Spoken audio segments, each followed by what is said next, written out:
Assalamualaikum warahmatullahi wabarakatuh. Perkenalkan, nama saya Dinda Cynthia Marliani dengan NPM 202151149. Video ini dibuat untuk memenuhi salah satu tugas dari mata kuliah Perencanaan Pembelajaran Matematika yang diampu oleh Bapak Dr. Andes Dedi Nurjamil SPD MPD. Nah, di video kali ini saya akan mempresentasikan artikel yang setelah saya buat, yaitu mengenai hakikat perencanaan pembelajaran matematika. Dalam suatu proses pembelajaran, ketika kita akan melakukan proses kegiatan, tentu kita harus menyusun dulu gitu suatu rancangan agar proses pembelajaran itu bisa berjalan dengan lancar. Ketika kita akan mengajarkan pembelajaran matematika, di sini guru atau dosen itu harus bisa membuat suatu perencanaan pembelajaran matematika terlebih dahulu. Dengan adanya perencanaan dalam pembelajaran ini, kita bisa mencapai tujuan yang ditargetkan. Perencanaan sendiri adalah salah satu fungsi dari manajemen yang paling penting, di mana di dalamnya itu terdapat aktivitas untuk mendefinisikan tujuan pembelajaran, membuat strategi, serta mengembangkan rencana pembelajaran. Perencanaan adalah tahap awal dalam kegiatan suatu pembelajaran terkait dengan pencapaian tujuan pembelajaran tersebut. Nah, kita bahas yang pertama mengenai perencanaan. Perencanaan itu secara umum merupakan suatu upaya dalam menentukan berbagai hal yang hendak dicapai atau tujuan di masa depan, dan untuk menentukan beragam tahapan yang memang dibutuhkan demi mencapai tujuan tersebut. Pengertian dari perencanaan juga bisa diartikan sebagai suatu bentuk kegiatan yang sudah terkoordinasi demi mencapai suatu tujuan tertentu dan juga dalam jangka waktu tertentu. Sehingga dalam perencanaan itu akan terdapat berbagai kegiatan pengujian pada beberapa arah pencapaian, menganalisa seluruh ketidakpastian, menilai kapasitas, menentukan tujuan pencapaian, dan juga untuk menentukan langkah dari pencapaiannya. Nah, secara sederhana, pengertian perencanaan adalah suatu proses dalam berpikir secara logis dan pengambilan keputusan yang rasional sebelum melakukan berbagai tindakan yang hendak dilakukan gitu. Nah, hal ini membantu setiap pihak dalam memproyeksikan masa depan dan memutuskan cara terbaik dalam menghadapi situasi yang akan terjadi di masa depan. Beberapa ahli juga ada yang mengatakan bahwa pengertian perencanaan adalah salah satu fungsi manajemen yang paling penting, yang mana di dalam perencanaan itu sendiri terdapat kegiatan dalam menjalankan suatu tujuan organisasi, membuat strategi, dan juga mengembangkan rencana kerja organisasi. Beberapa ahli yang pernah mengemukakan pendapatnya mengenai pengertian dari perencanaan itu ada Early Schwady, ada Barbara Baker, ada Jacqueline Elder, John Douglas, dan lain sebagainya. Nah, yang selanjutnya itu ada karakteristik dari perencanaan. Di dalam perencanaan itu sendiri terdapat beberapa karakteristik yang bisa membedakan gitu dengan fungsi dari turunan yang lain. Beberapa karakteristik dari perencanaan itu adalah yang pertama ada fungsi manajerial. Perencanaan adalah suatu fungsi manajerial yang paling pertama dan paling penting dalam menyediakan dasar untuk fungsi lain dari manajemen, yakni kepegawaian, pengarahan, pengorganisasian, dan juga pengendalian. Yang kedua itu berorientasi pada tujuan. Yang ketiga ada pervasif. Yang keempat, prosesnya itu berkelanjutan. Yang kelima, proses intelektual. Dan yang keenam, futuristik. Dan yang terakhir itu adalah pengambilan keputusan. Nah, yang selanjutnya ada juga fungsi dari perencanaan. Pada dasarnya, perencanaan itu berguna untuk membantu berbagai proses pengambilan suatu keputusan yang paling baik dan paling sesuai dengan tujuan. Dalam proses pelaksanaannya, pihak manajer itu harus mampu menjawab pertanyaan 5W 1H. Nah, jadi pada intinya, perencanaan itu memiliki fungsi untuk mencapai tingkat efektivitas dan juga efisiensi operasional, sehingga nantinya itu bisa dilakukan upaya untuk mengidentifikasi berbagai hambatan, melakukan koreksi terkait penyimpangan yang cepat, sehingga organisasi bisa berjalan secara lebih baik, gitu. Dan yang selanjutnya itu ada tujuan dari perencanaan. Setiap organisasi itu tentunya mempunyai tujuannya masing-masing, dan pastinya perencanaan yang disusun pun akan berbeda-beda. Tetapi pada dasarnya tujuan dalam melakukan perencanaan itu yang pertama, demi mengantisipasi dan juga beradaptasi dengan berbagai perubahan yang mungkin terjadi. Kemudian yang kedua itu demi memberikan arahan kepada para administrator ataupun non-administrator agar bisa melakukan tugasnya sesuai dengan rencana yang sudah dibuat. Kemudian untuk menghindari atau meminimalisir berbagai potensi terkait adanya tumpang tindih dan pemborosan dalam hal pelaksanaan. Kemudian yang terakhir itu untuk menetapkan akan suatu standar tertentu yang nantinya itu harus bisa digunakan dalam bekerja, sehingga akan memudahkan proses pengawasan ataupun pemantauan. Nah, dan yang selanjutnya itu ada jenis-jenis dari perencanaan. Pada umumnya perencanaan itu terbagi menjadi 3. Yang pertama ada perencanaan berdasarkan tingkatan, kemudian ada perencanaan berdasarkan jangka waktu, dan yang terakhir ada perencanaan berdasarkan dengan ruang lingkupnya. Nah, submateri yang kedua itu ada mengenai pembelajaran. Pembelajaran itu merupakan suatu proses interaksi siswa dengan pendidikan dan sumber belajar pada suatu lingkungan belajar. Pembelajaran merupakan bantuan yang diberikan pendidik kepada agar dapat terjadi suatu proses perolehan ilmu gitu dan pengetahuan, penguasaan kemahiran dan tabiat serta pembentukan sikap dan kepercayaan pada siswa. Dengan kata lain, pembelajaran itu adalah proses untuk membantu siswa agar dapat belajar dengan baik. Nah, pembelajaran adalah suatu kegiatan yang kompleks. Pembelajaran pada hakikatnya tidak hanya sekedar menyampaikan pesan, tetapi juga merupakan aktivitas profesional yang menuntut guru dapat menggunakan keterampilan dasar untuk mengajar secara terpadu serta menciptakan situasi yang efisien. Oleh karena itu, dalam pembelajaran, guru perlu menciptakan suasana yang kondusif dan strategi belajar yang menarik minat siswa. Pembelajaran itu adalah suatu konsep dari 2 dimensi kegiatan, yaitu belajar dan mengajar, yang harus direncanakan dan diaktualisasikan serta diarahkan pada pencapaian tujuan atau penguasaan sejumlah kompetensi dan indikator sebagai gambaran dari hasil belajar. Pembelajaran di sisi guru itu seringkali ditukar dengan makna teaching, gitu, mengajar ya. Nah, oleh karena itu, manakala ditemukan konsep dari teaching ini, esensi maknanya itu menjadi tidak berbeda. Hal ini seperti yang diungkapkan oleh Nana Syawadi bahwa pengajaran atau teaching ini dan pembelajaran atau instruction secara konsep itu memiliki perbedaan, tetapi di dalam tulisan ini dipandang sama. Nah, adapun tujuan pembelajaran atau instructional objective adalah perilaku hasil belajar yang diharapkan terjadi, dimiliki atau dikuasai oleh peserta didik, serta mengikuti kegiatan pembelajaran tertentu. Tujuan pembelajaran merupakan arah yang ingin dituju dari rangkaian aktivitas yang dilakukan dalam proses pembelajaran. Hal ini biasanya dirumuskan dalam bentuk perilaku kompetensi spesifik, aktual, dan terukur sesuai yang diharapkan terjadi, dimiliki atau dikuasai siswa setelah mengikuti kegiatan pembelajaran tertentu. Untuk tujuan pembelajaran itu kan ada yang pertama penyusunan tujuan dari pembelajaran. Penyusunan tujuan pembelajaran itu sangatlah penting dalam rangkaian pengembangan desain pembelajaran. Nah, pada tahap ini kita akan menentukan tujuan pembelajaran yang menjadi acuan untuk menentukan jenis materi pembelajaran, strategi pembelajaran, metode pembelajaran, dan media pembelajaran yang akan digunakan dalam proses pembelajaran. Tanpa tujuan yang jelas, pembelajaran akan menjadi kegiatan tanpa arah, tanpa fokus, dan menjadi tidak efektif. Kemudian ada manfaat dari tujuan pembelajaran.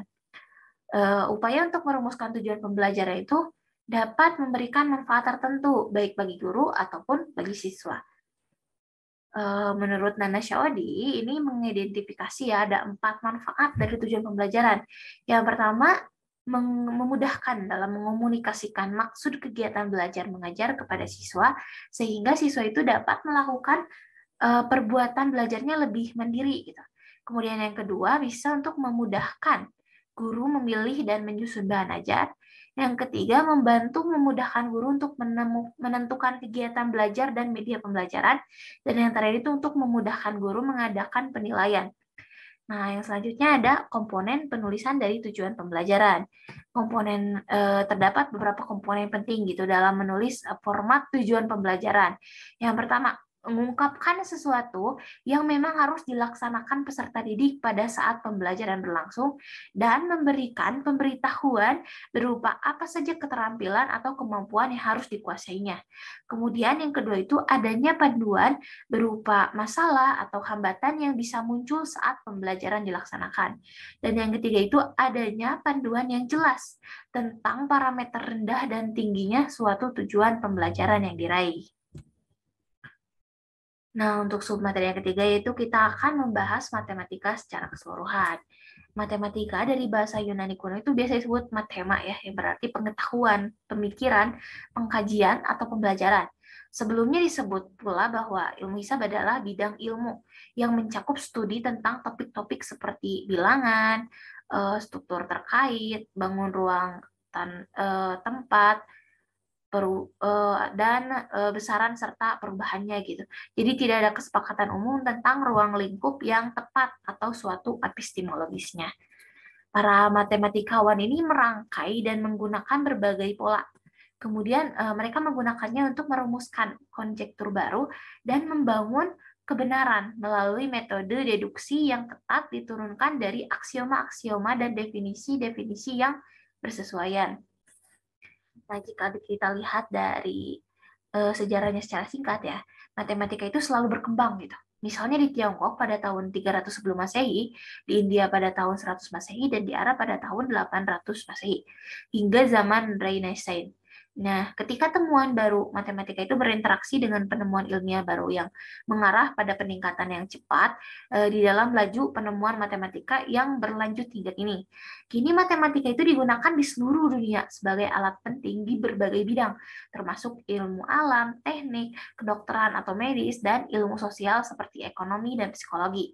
Matematika terapan, cabang matematika yang melingkupi penerapan pengetahuan matematika ke bidang-bidang lain, mengilhami dan membuat penggunaan temuan-temuan matematika baru gitu, dan kadang-kadang mengarah pada pengembangan disiplin-disiplin ilmu yang sepenuhnya baru seperti statistika dan teori permainan. Nah, matematika itu telah menjadi kegiatan manusia sejak rekaman tertulis hadir gitu. Meski demikian, konsep bukti dan kelakuan matematis itu berkaitan mulai muncul dalam Yunani. Yang paling masyhur itu karya Euclides yang berjudul Elemen. Nah, matematika itu berkembang dengan kecepatan yang relatif lambat sampai masa Renaissance.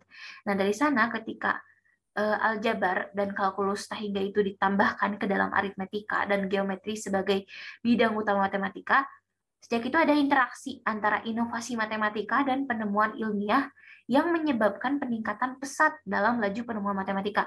Sehingga pada akhir abad ke-19, krisis fondasi matematika itu menyebabkan sistematisasi metode aksioma. Ini pada gilirannya itu memunculkan peningkatan dramatis dalam jumlah bidang matematika dan bidang terapannya gitu. Saksi dari ini adalah klasifikasi mata pelajaran matematika yang mencantumkan lebih dari 60 cabang matematika tingkat pertama. Nah, yang selanjutnya kita akan menyambungkannya untuk menjadi pembelajaran dari matematika. Pembelajaran matematika bagi para siswa itu merupakan pembentukan pola pikir dalam pemahaman suatu pengertian maupun dalam penalaran suatu hubungan di antara pengertian-pengertian itu. Nah, pembelajaran matematika adalah proses interaksi antara guru dan siswa yang melibatkan pengembangan pola berpikir dan mengolah logika pada suatu lingkungan belajar yang sengaja diciptakan oleh guru dengan berbagai metode agar program belajar matematika itu tumbuh dan berkembang secara optimal dan siswa dapat melakukan kegiatan belajar secara efektif dan efisien. Pembelajaran matematika ini merupakan proses tidak hanya mendapatkan informasi dari guru, tetapi banyak kegiatan maupun tindakan yang dilakukan, terutama bila diinginkan hasil belajar yang lebih baik pada diri peserta didik. Belajar pada intinya itu tertumpu pada kegiatan memberi kemungkinan kepada peserta didik agar terjadi proses belajar yang efektif atau dapat mendapatkan hasil yang sesuai dengan tujuan.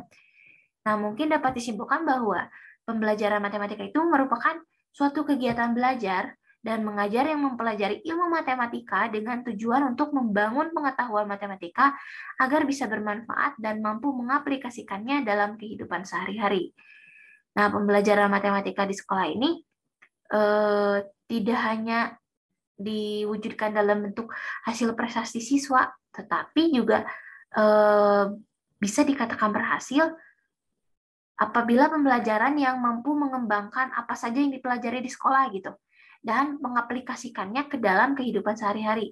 Nah, pembelajaran itu kan merupakan suatu proses yang mengandung serangkaian perbuatan guru dan siswa atas dasar hubungan timbal balik yang berlangsung dalam situasi edukatif untuk mencapai tujuan tertentu.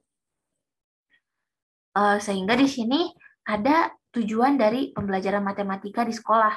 Dari Permendiknas nomor 22 tentang standar isi mata pelajaran matematika, ini menyatakan pelajaran matematika itu bertujuan yang pertama untuk memahami konsep matematis, menjelaskan keterkaitan antar konsep, dan mengaplikasikan konsep atau algoritma secara luas, akurat, efisien, dan tepat dalam pemecahan masalah. Yang kedua itu untuk menggunakan penalaran pada pola dan sifat, melakukan manipulatif matematika, dan membuat generalisasi, menyusun bukti atau menjelaskan gagasan dan pernyataan matematika. Yang ketiga itu untuk memecahkan masalah yang meliputi kemampuan memahami masalah, merancang model matematika, menyesuaikan model, dan menafsirkan solusi yang diperoleh. Dan yang keempat itu untuk mengomunikasikan gagasan dengan simbol, tabel, diagram, atau media lain untuk memperjelas keadaan atau masalah. Yang terakhir itu untuk memiliki sikap menghargai kegunaan matematika dalam kehidupan, yaitu memiliki rasa ingin tahu, perhatian, dan minat dalam mempelajari matematika, serta sikap ulet dan percaya diri dalam pemecahan masalah. Adapun fungsi dari pembelajaran matematika itu, yang pertama, matematika itu difungsikan sebagai suatu alat. Kemudian matematika difungsikan sebagai suatu pola pikir. Yang ketiga, matematika itu difungsikan sebagai ilmu atau pengetahuan. Nah, itu merupakan fungsi dari matematika yang secara umum itu bisa dirasakan gitu. Nah, tentunya ada kesulitan ketika melakukan pembelajaran matematika di sekolah. Kesulitan belajar ini dapat diartikan sebagai suatu kondisi dalam suatu proses belajar yang ditandai dengan adanya hambatan-hambatan tertentu untuk mencapai hasil belajar. Nah, hambatan-hambatan ini mungkin disadari dan mungkin juga tidak disadari oleh orang yang mengalaminya. Dan agar dapat bersifat sosiologis, psikologis, atau fisiologis dalam keseluruhan proses belajarnya. Kesulitan belajar itu merupakan suatu kondisi di mana kompetensi atau prestasi yang dicapai itu tidak sesuai dengan kriteria standar yang telah ditetapkan. Kondisi yang demikian itu umumnya disebabkan oleh faktor biologis atau fisiologis, terutama berkenaan dengan kelainan fungsi otak yang lazim disebut sebagai kesulitan dalam belajar.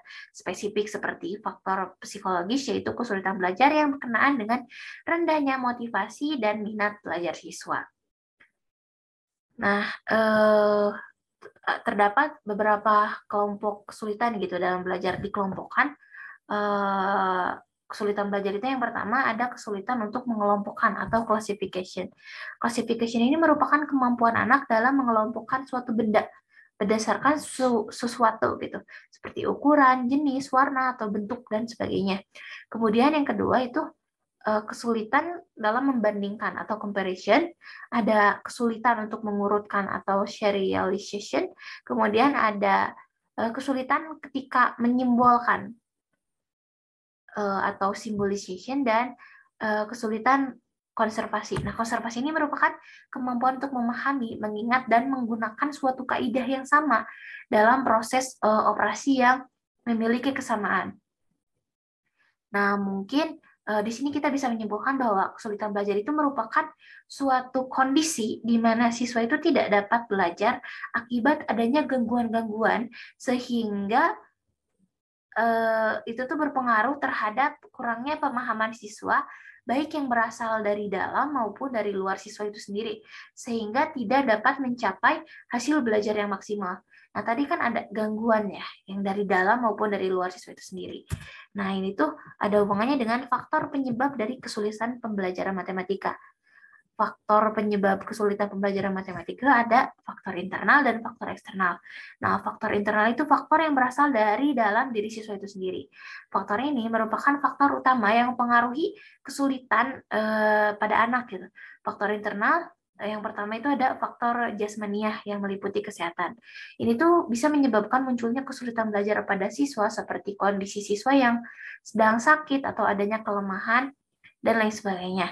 Kemudian yang kedua ada faktor psikologis. Nah, faktor psikologi itu biasanya seperti kebiasaan mengajar, inteligensi, dan motivasi belajar, ada juga kecakapan dari belajar. Nah, faktor yang kedua itu ada faktor eksternal. Faktor eksternal itu kebalikan dengan faktor internal. Ini tuh berarti faktor yang dipengaruhi oleh kondisi di lingkungan sekitar siswa, seperti faktor dari keluarganya atau dari sekolahnya, cara pembelajarannya bagaimana, dan bisa juga dari faktor masyarakat itu. Nah, untuk materi yang terakhir, di sini kita bisa inti dari keseluruhan artikel ini gitu mengenai perencanaan pembelajaran matematika. Jadi, perencanaan pembelajaran matematika ini merupakan jadi rencana itu merupakan pengambilan keputusan tentang apa yang harus dilakukan untuk mencapai tujuan. Nah, dengan demikian, proses suatu perencanaan itu harus dimulai dari penetapan tujuan yang akan dicapai melalui analisis kebutuhan serta dokumen yang lengkap. Kemudian menetapkan langkah-langkah yang harus dicapai untuk tujuan tersebut. Sedangkan perencanaan itu merupakan suatu proses dan cara berpikir yang membantu menciptakan hasil yang diharapkan. Nah, di dalam rencana pembelajaran tersebut, standar kompetensi dan kompetensi dasar itu harus dijabarkan ke dalam indikator, materi pokok, kegiatan pembelajaran, sumber dan penilaian pembelajaran. Penjabaran standar kompetensi dan kompetensi dasar ini tentu saja harus tetap mengacu pada hakikat pembelajaran matematika yang menekankan penguasaan konsep dan algoritma di samping kemampuan untuk memecahkan masalah, dan mengacu juga pada prinsip-prinsip pembelajaran matematika. Nah, ada prinsip-prinsip mempelajari matematika. Yang pertama, materi matematika itu disusun menurut urutan tertentu atau topik matematika itu didasarkan pada subtopik tertentu. Kemudian seorang siswa itu dapat memahami suatu topik matematika jika ia telah memahami subtopik pendukung atau prasyaratnya. Kemudian perbedaan kemampuan antar siswa dalam mempelajari atau memahami suatu masalah itu ditentukan oleh perbedaan dari penguasaan subtopik prasyaratnya. Dan yang terakhir itu, penguasaan topik baru oleh seorang siswa itu tergantung pada topik yang sebelumnya dipelajari. Kemudian ada ciri-ciri dari perencanaan pembelajaran matematika. Yang pertama itu ada ilmiah. Jadi keseluruhan materi itu baik fakta, konsep, prinsip, dan operasi itu berikut kegiatan yang menjadi muatan dalam rencana pembelajaran harus terjamin kebenarannya dan dapat dipertanggungjawabkan secara keilmuan. Kemudian ciri yang kedua itu relevan. Jadi cakupannya itu kedalaman, tingkat kesukaran, dan urutan penyajian materi dalam rencana pembelajaran itu harus sesuai dengan tingkat pengembangan fisik, intelektual, sosial, emosional, dan spiritual dari peserta didik. Kemudian ciri yang ketiga itu sistematis. Jadi komponen-komponen rencana pembelajaran itu harus saling berhubungan secara fungsional dalam mencapai kompetensi-kompetensi dasar yang disusun berdasarkan kepada standar kompetensi dan indikator. Kemudian yang keempat itu ada konsisten. Jadi harus ada hubungan yang konsisten, taat asas antara kompetensi dasar, indikator, materi pokok, sumber belajar, dan penilaian. Kemudian ciri yang kelima itu memadai. Jadi pada cakupan indikator, materi pokok, sumber belajar, dan sistem penilaian itu cukup untuk menunjang pencapaian kompetensi dasar. Ya. Dan yang keenam itu ada aktual dan kontekstual. Jadi cakupan untuk indikator, materi pokok, sumber belajar, dan sistem penilaian itu harus memperhatikan pengembangan ilmu, teknologi, dan seni mutakhir dalam kehidupan nyata dan peristiwa yang sedang terjadi. Yang ciri yang ketujuh itu ada fleksibel. Jadi keseluruhan komponen rencana pembelajaran itu dapat mengakomodasi keragaman dari peserta didik, pendidik, dan dinamika perubahan yang terjadi di sekolah, serta tuntutan dari masyarakat. Dan ciri yang terakhir itu menyeluruh. Jadi komponen rencana pembelajaran itu mencakup keseluruhan ranah kompetensi, kognitif, afektif, dan psikomotorik. Nah, yang selanjutnya ada komponen-komponen dari rencana pembelajaran matematika. Komponen-komponen dari rencana pembelajaran matematika ada tujuan pembelajaran matematika. Secara umum tujuannya tadi sudah dijelaskan ya bahwa tujuan pembelajaran itu tujuan operasional pembelajaran matematika gitu. Di mana dalam setiap kali pertemuan. Jadi indikator dalam setiap pertemuan itu menjadi tolak ukur keberhasilan untuk mencapai tujuan dari pembelajaran tersebut. Nah, untuk membuat tujuan pembelajaran itu ada beberapa ketentuan nih. Yang pertama, rumusan tujuan itu harus menggunakan kata-kata yang operasional. Kemudian rumusan tujuan itu harus jelas sehingga tidak menimbulkan penafsiran ganda. Kemudian rumusan tujuan itu minimal memuat komponen peserta didik. Itu tuh boleh implisit ya, nggak harus selalu eksplisit. Dan perilaku yang merupakan hasil belajar serta substansi dari materi. Kemudian yang selanjutnya itu rumusan tujuan itu harus dijabarkan dari kompetensi dasar. Nah, komponen yang kedua itu ada materi pembelajaran matematika. Jadi materi pembelajaran itu kan materi pokok yang harus dipelajari siswa untuk dapat memiliki kompetensi dasar gitu. Nah, materi pembelajaran ini dijabarkan dari kompetensi dasar. Jika kompetensi dasar dirumuskan dalam bentuk kata kerja, maka materi pembelajaran ini dirumuskan dalam bentuk kata benda atau kata kerja yang dibendakan. Gitu. Nah, setiap dari materi pembelajaran ini biasanya dijabarkan lebih lanjut ke dalam uraian materi pembelajaran atau lazim disebut uraian materi. Nah, uraian materi ini harus memuat fakta, konsep, prinsip, dan operasi dari pengerjaan. Kemudian ada komponen yang ketiga yaitu sumber belajar atau media belajar. Nah, di dalam penyusunan rencana pembelajaran matematika, guru itu harus mencantumkan sumber belajar dan media pembelajaran yang digunakan. Sumber belajar itu dapat berupa orang, buku referensi, atau lingkungan fisik, alam sosial, dan budaya. Sedangkan media pembelajaran itu merupakan bagian dari sumber belajar yang dirancang secara khusus untuk memahami materi pembelajaran. Nah, ada pun komponen yang keempat itu ada strategi atau langkah-langkah. Pembelajaran proses pencapaian tujuan pembelajaran itu dikembangkan melalui pemilihan strategi atau langkah-langkah pembelajaran yang terdiri dari 3 tahap, kegiatan awal, inti, dan penutup. Nah, di dalam langkah-langkah pembelajaran ini harus tercermin metode yang digunakan berikut alokasi waktu pada setiap tahap dan harus disesuaikan dengan tujuan yang ingin dicapai dari materi pembelajaran. Dan yang terakhir itu ada komponen mengenai penilaian dari pembelajaran. Nah, jadi berbicara mengenai hakikat perencanaan pembelajaran, dalam pembelajaran matematika itu para siswa itu dibiasakan untuk memperoleh pemahaman melalui pengalaman tentang sifat-sifat yang dimiliki dan yang tidak dimiliki dari sekumpulan objek atau abstraksi. Siswa ini diberi pengalaman menggunakan matematika sebagai alat untuk memahami atau menyampaikan informasi, misalnya melalui persamaan-persamaan atau tabel-tabel dalam model-model matematika yang merupakan penyederhanaan dari soal-soal cerita atau soal-soal uraian matematika lainnya. Nah, rencana pembelajaran yang dirancang ini nantinya merupakan arah bagi guru dalam melaksanakan proses pembelajaran matematika yang efektif dan efisien dalam rangka mencapai hasil belajar yang optimal. Tentu saja dalam penyusunan rencana pembelajaran ini, guru harus tetap mempertimbangkan kemampuan sebagai pelaksana pembelajaran dan kebutuhan siswa sebagai peserta belajar. Dengan demikian, rencana pembelajaran matematika adalah rencana kegiatan operasional yang dirancang oleh guru yang berisi skenario tahap demi tahap tentang kegiatan matematika yang dilakukannya di kelas bersama siswa dalam satu kali tatap muka atau satu kali pertemuan. Baik, mungkin sekian presentasi mengenai artikel hakikat perencanaan pembelajaran yang telah saya buat. Terima kasih. Wassalamualaikum warahmatullahi wabarakatuh.